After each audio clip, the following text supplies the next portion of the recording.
Welcome to Ball Talk Deep, where we talk deep about ball. It's Andrade and Irwin back at it again. And today we're going to talk about Kevin Garnett and his generational comment slash quote that was going viral not too long ago. Yes, Shout sir. out to DDP540 who said, you guys should talk about KG's comments about how players from 20 years ago will struggle in today's NBA under our Embiid MVP video. I like that name. It kind of rhymes with PDQ. PDQ. Ooh, shout out BDQ. Yo, PDQ. man, I could use that right now. Yeah, That's for pretty real. good. It's a good alternative to Chick-fil-A, Yeah, especially on Sundays. yeah, damn. They would be open on Sundays. Oh my god. Man, it'd be a different world. Yeah. But all right. So the quote that Kevin Garnett said came from a New York Times article slash interview that he did with David Marchesi, and the headline is Kevin Garnett isn't sure his generation can play in today's NBA. So right off the bat, you knew that this clickbait type of headline, it's not clickbait because it did have to tie in with everything, like it ties in with everything, but you know, it sparks your interest even more. Everybody went around with the whole quote.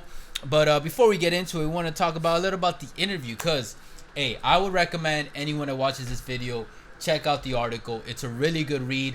It's a really good interview. The writer asked a lot of good questions, and Garnett provided a lot of great answers. One of the standouts for me was he spoke about David Stern and about David Stern's managing and controlling style and during his time in the NBA when Garnett was a player, and it was really dope insight. And Garnett spoke very logically, technical, and eloquently about his experience from it and how he perceived it, and he did that for the entire remainder of the interview.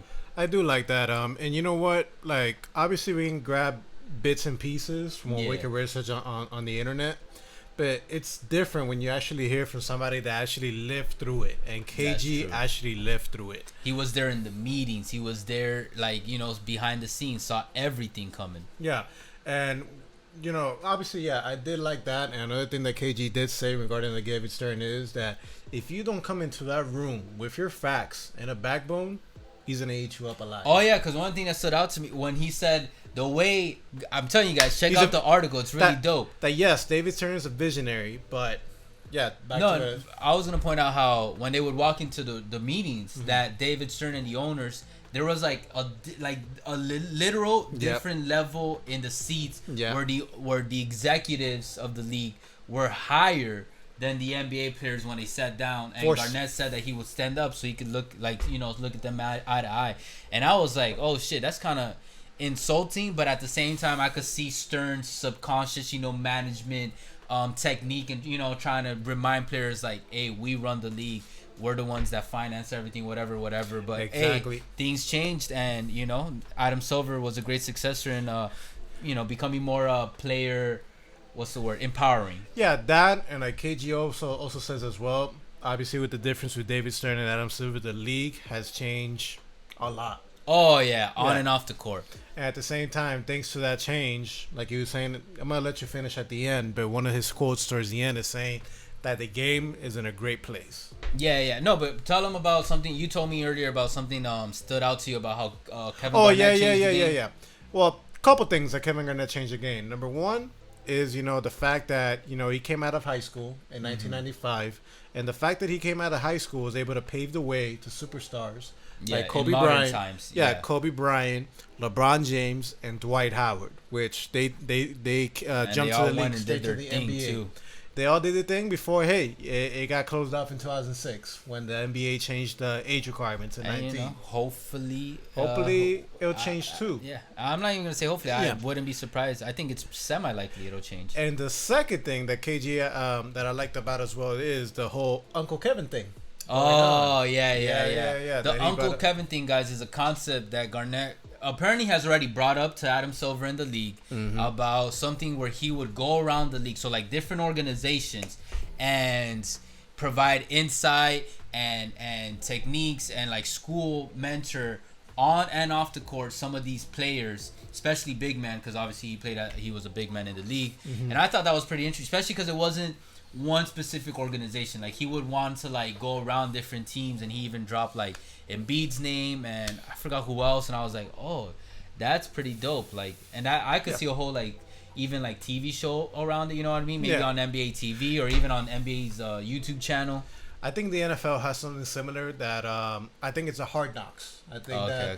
that I don't know. the NFL has that in the training camp. I think they can make a similar show with KG doing that in the preseason. Oh, okay. I think I know what you're talking about now. Okay, Something okay. in I think the I've seen preseason. trailers or commercials. I think they could squeeze that in. And another thing that I liked as well that I didn't include as well is that KG was bringing up something about the OGs in today's NBA culture. Oh, and like mentoring the mentoring youngins. like Udonis Haslam. Yeah. Things like that. Yeah, And- because rookies and too much changes when you enter the NBA. Obviously, we can't speak from experience, but if you're a basketball fan, I'm sure you've seen a whole ton of things on it. It's a huge change, man. A lot of these players come from poor families. Yeah, or even regular families. Yeah, like, regular families, and then all of a sudden, bam, you're a freaking millionaire. You go from low to middle class to fucking not high class. You're like on the higher end of the high class. Yeah, exactly. Everybody knows your name, and you got a lot of stuff to deal with. Yeah, it's suddenly a lot of family members come out of the woodwork. Exactly. Yeah, uncles and uncles that you never heard of, cousins. Primo here, prima here. Like, exactly. What? Yeah. Do I know you? Yeah, exactly. It's like that song, Drake, Over. Oh yeah. The whole I forgot the hook. I forgot the name of it. See, I was thinking of this is more old school, but like Eminem, like which one? Marshall Mathers. Oh shit, Marshall Mathers. But with that thing, the Uncle Kevin, if the NBA ends up, implementing that, I think we'll be able to, help out in the sense that they're gonna be less players like Allen Iverson and Latrell Sprewell that didn't have those mentors growing up, and they'll end up being broke. Oh, on the finance side of things. Yeah, exactly. Because a lot of players don't know what to do. That's true. I mean, these days there's been a lot of talk that in general they've improved a lot. And after the draft, like they've implemented a program where they like school all the rookies actually, that get drafted, and like it's like a crash course, almost like an orientation for like college freshmen, but for obviously NBA rookies. Yeah, the NBA symposium, I think, or it's an orientation. I don't know what it's called, but yeah, and they give them a quick rundown on like what to consider, what to do with your money, how to handle your money, what to look out for, where you could invest it and stuff like that. Luckily, it's been talked about a lot that today's NBA players are much more fiscally responsible and aware than NBA players of 20, 30, even like 15 years ago, 10 years ago. Of course, and that's props to and the NBA as a whole. But what was his quote? What was the exact speaking quote of that 20 and everybody's 30 years talking about? ago, Kevin Garnett over here was talking about 20 and 30 years ago, players in the NBA might not be able to handle the game today. Fuck out of here. Yeah, I know, man. He might be tripping, but all right, guys. So this was the question from the interviewee. What's your take on the current state of the NBA game?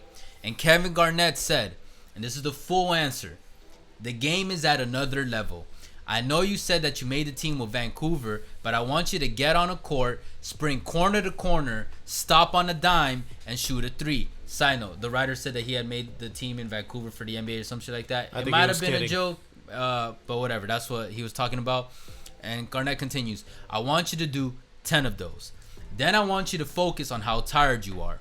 Because these players do that for 48 minutes. I don't think guys from 20 years ago could play in this game.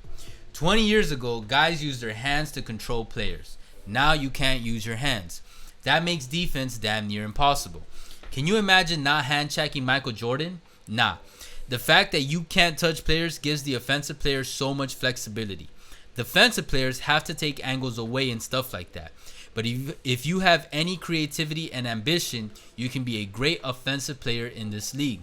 The fadeaways, one-leg runners, the one-leg balance shots, that's stuff that Dirk Nowitzki brought to our game. And now when I watch Joker play, it feels like he has taken that Dirkness and mixed it with his own talent. Yep. And Steph Curry revolutionized things with being able to shoot it from distance with such consistency. Klay Thompson, Dame Lillard, these guards changed the game. I don't know if even the guards from 20 or 30 years ago can play in this time right here. It's creative, it's competitive, it's saucy. You'll get dropped. A bloop will cross you over and break your ACL these days. The game is in a great place. And that's 100% I agree with Garnett on. The NBA game is in a great place. It definitely is in a great place. I do agree with him on that end. However, I do disagree on what he says that players back in the day are not going to be able to play in today's NBA. Because I don't know about you, Andrade, but I think 20 or 30 years ago, the NBA was still a league full of professional basketball players. All right? That's true. You correct me if I'm wrong. No, you're right. You know. Yo, I got to agree with you in that. Any professional athlete of any time, guess what? Was still a professional athlete. Exactly. And if you tell those players to do that thing that KG said to that guy, he said, once you get to a court, sprint corner, stop on a dime, and shoot a three, those players will be able to do it. That's true. They might not make the three because back then they weren't, so used to shooting from the arc, but they could still do They it. definitely will be able to do it. And especially back in the day, that in the 80s and the 90s, the game was so much physical, and there'll be coaches like Pat Riley that they put in very big emphasis on being in world-class shape. You're telling me if you're not in that team, in that type of environment, that you're not going to be able to do that? No, I facts. disagree with that, Ed. However, I do agree with KG when it comes to the whole thing about defense. Back in the day, as I was saying, you could be a lot more physical. Just look at MJ. Bad boy Pistons, man. You'll literally get dropped on the floor. Look at Larry Bird, man. That man got dropped so many times from the highlights. Exactly. If you're not able to do that in today's NBA, they would definitely have to adapt. Yeah, exactly. But I think they could. Of course, man. The MJs, the Magic Johnsons, the Larry Birds, they're great players. Oh, for sure. And great players are going to be able to adapt. Generational talent will always be able to adapt. Now, would there be more room for adapting would be the average, NBA player at that game. There I would agree with Van Dannen. But what do you think? I think even the average good NBA player, not even great, just good NBA player, obviously the worst ones, it's a different story, but even in today's league, it's a different story. But the average good NBA player, I think, would still be able to adapt to today's game. You just gotta let them adapt. Of course. I think also a lot of times when we talk about generational comparison and stuff, like obviously we're gonna focus on the game they played, but the game they played was focused on, it's relative. It's based on how they played in the league at that time. And if you put fucking Magic Johnson, Larry Bird in today's game, Michael Jordan, I can guarantee you the motherfuckers are still gonna be shooting threes like everybody else. They'll find a way to kill it. Exactly. That's what matters. And another thing I want to touch on is what you said, the physical aspect. You know what else that these players had? Well, players today have that a lot of players didn't have back then. What? The level of amenities. Yeah. The technological advancements in health. Yeah. The staff, all the staff that's catered to all the biological needs, all the health needs of these players. Like you got like chiropractors, PTs, doctors, psychologists, psychiatrists, like mental health is becoming more of a thing now. Yeah, back then, like I don't know the exact staff, but I can guarantee you it was a smaller health staff than what they get nowadays. Yeah, and on top of that, it's the traveling. Like today, all the players have private jets. The team gets flown in a private jet, customized. The level of comfortability is out of this world. 20, 30 years ago, these players were flying, especially in the 80s. Hard to believe. In commercial flights. Yeah, it could be first class, but you can't compare a first class public seat to a private jet seat. You know what I mean? I'll take first class either way. Oh. I'm not going to be complaining. And then, and even then, even if the ones that did fly on private jets towards, the 90s and 2000s, definitely not at the level of technological comfortability and what's the word? Not customization, but target that they are today. Like a lot of people are unaware of how. And I saw this recent video on athletic interest from Nike. Nike is in development of developing these jets where they'll be able to knock out. You know what I'm talking about? They were talking about the future. Yeah. And obviously we're not there yet, but it goes to show. And imagine once that happens, and in 20, 30 years from now, they're gonna do. It's the same conversation we're having now. But guess what? You give those players those amenities. Come on, you'll get the best out of them, and that's another thing to miss out. Now I'll focus more on the game part. I'm gonna disagree with Kevin Garnett on this because three words that he described, 3 adjectives that he's described today's game that I'm like, motherfucker, what are you talking about? Like that literally describes, especially the generational talent, like Jordan, Isaiah Thomas, Larry Bird, Magic Johnson. He said it's creative, it's competitive, it's saucy. Come on, man. Creative. All right, all man. these guys were all that. I won't even. Kareem, too. Come on. Man, I won't even give you a generation talent. I'll tell you one second. It is really creative and saucy. White chocolate. Jason Williams. Yeah, there you go. Vince Carter, Tracy McGrady, like these are obviously great talents, but they're not generational talents. You're telling me they can't play? And guys, keep in mind, here's another thing. A lot of people might be focused on like, oh, 20, 30 years ago might sound like a long time.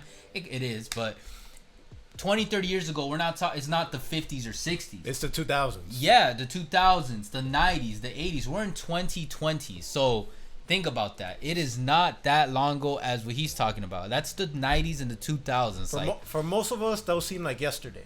Yeah. Type shit. Yeah. Type shit. Yeah. And come on, he's tripping. Like he's tripping. And another thing is, damn, I lost my point. All right, what were you gonna say? Nah, man. I get what he says. I mean, I think he slightly exaggerated it. I guess because he was aware that he was doing it for the New York Times. Oh, that's true. I had to agree with you. And he's talking off the top too. Like, yeah, you might get some pre-interviews. Sometimes they'll show you the questions beforehand. And like you were saying, but like, you know, and like you were saying as well, it sells. He wasn't saying it like, you know, on top of his chest, like, you know. Oh, so he didn't say with his chest. Yeah, because he did say, I don't think. He's not saying for sure, guys, that like, oh, they can't. Like, even Garnett is aware of what he's saying to an extent. You know what I mean? So keep that in mind. Now, in my opinion, I would say, I think I would go as far as to say the majority of NBA players from back in the day, they would be able to play in today's game, especially obviously adapting. Now, if they're not adapting and we're just getting their game and we're putting it in today's thing, okay, yeah, sure. But, physicality and the health that these players had 20, 30 years ago is not apples and oranges to the health and the physical like specimens that today's NBA players are. Like, okay, not everyone is LeBron James, so don't compare it to LeBron James, but the average NBA player or even the average great NBA player. And one thing I want to point out is, all right, if you guys want a great take on this, I've learned a lot about NBA history, especially the physical side of it and the physical health. Hell yeah, Johnny Arnett, guys. Like, I thought about doing a video, by the way, side note, on the 5 basketball channels on YouTube to check out. If you guys want to see that, drop a comment below. But Johnny Arnett is one of my favorite YouTubers on basketball because he does a lot of topics about NBA history, or they revolve around NBA history. Or he makes a series, the GOAT series. Yeah, the GOAT. And he'll talk about specific players or specific teams. And when he's doing that, obviously he's going to bring a lot about the information. And one of my favorite ones, maybe I'll put a card here, he talks about Bill Russell. And the reason I'm bringing that up, now this is even more than 20 to 30 years ago. Now we're talking the 50, 40, 60s. 50, 60 years ago. It's a myth about the physical difference and health of players back in the day compared to now. Like, yes, there's a noticeable difference, but it's not as big as we might think off the bat without knowing the information. And he brings out the stats. He brings out Bill Russell is still to this day has had one of the highest verticals ever recorded in an NBA draft. What's it called? I actually heard that as well. Oh, draft workouts. Yeah, there you go. I actually heard that as well about Will Chamberlain as well. That too. I'm like, that blew my mind. Obviously, again, we're talking about generational talent, but he also went on to say it about, like, he also did comparisons. I think he brought like a league comparison, if I'm not mistaken. I might just be like wishful thinking, but yeah. So keep that in mind, guys. Like, and now 20, 30 years ago, I promise you, it wasn't that much more different than like what a Devin Booker, a James Harden. You're gonna tell me Kevin Durant? They're like that much more? No, Larry Bird and Kevin Durant. I'd say physically they're probably pretty similar. Durant still more than Larry Bird in my opinion, but like Kevin Durant. Okay, even Magic Johnson to Kevin Durant. There you go. That's a better comparison. Yeah, except Kevin Durant could shoot a lot better. Oh, hell yeah. Magic Johnson can pass a lot better. Now, that's one thing I would agree, and I think that's something Garnett was focusing on. That I would wholeheartedly. There's no competition. I think you would agree on this, that today's NBA players, shooting-wise. Yeah. Let's not focus on mid-range, because mid-range was huge in the 90s, 2000s, and even the 80s. But, all right, three-point arc and beyond, no contest, no question. Today's NBA players destroy out of the water the majority of NBA players 20, 30, even maybe 10 years ago. It depends what rules they're playing in. If they're playing in today's rule, absolutely, they're going to destroy. However, if you're playing the 80s or 90s, it'll be a lot closer. Imagine someone just fucking smacking you in the face when you're shooting a 3 and shit. But yeah. And you know what? That also, one thing I want to point out, maybe we'll do a whole video on this, is defense. Like he said, A lot harder in today's game because you have to get creative with it because you gotta avoid touching them physically. You know what I mean? Yeah. That to me shows a lot of technical defense nuance that a lot of NBA players got away with back in the day. Now I'm not saying they were because the best defenders are always going to be the best defenders in NBA history. But yeah, just something to think about. Hey. But this is all theoretical. Come on, we'll never be able to compare. Hey, but unless we do like that show, I'm talking about having a nostalgic moment, Warriors or whatever, where they would get the Warriors from different generations. maybe that'll be a mukbang. And then they put it in a computer. Oh, A mukbang. mukbang. And yeah, But yeah, guys. Hey, either way, man. Maybe 20 or 30 years ago, you're gonna be looking at this video, be like, damn, okay. But either way, guys, appreciate all That'd the be love cool. and the hate. You guys already know. You catch us on Insta, Yeah. Twitter, TikTok, Ball Talk Deep. sorry for the extra long video, guys. It's all good. But hey, appreciate the love. Catch you guys soon. But for now, Take later. care.